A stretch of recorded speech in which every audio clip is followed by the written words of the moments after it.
Many people store their cleaning supplies under the kitchen sink.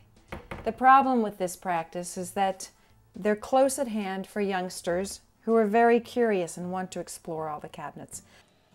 It's much better practice to store your cleaning supplies well out of the reach of youngsters in the first place. Then you can still latch the cabinet, and must, so that once they're of climbing age, they won't be able to get to it.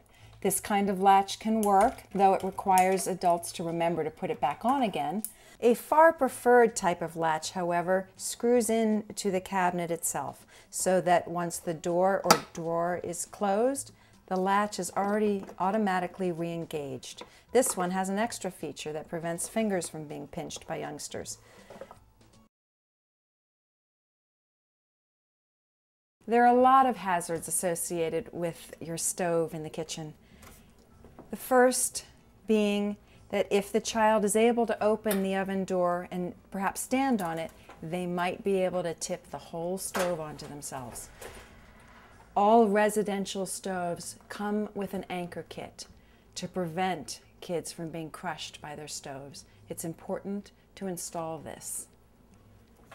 It can also help to have a latch on the oven door so that the child can't open the oven at all, particularly when it's on and hot.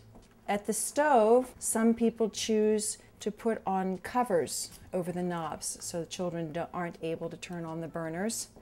Others simply choose to slide the knob off and only put it on when they need to adjust the temperature.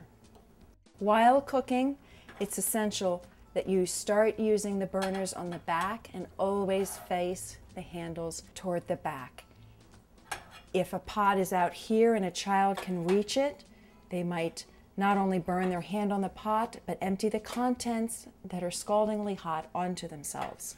For that reason, we recommend against letting your kids play with pots and pans on the floor, because they still think of them as a toy when they're up on the stove. Although it's become common practice to store knives on the countertop, it's very important that these be moved to a drawer that can be latched.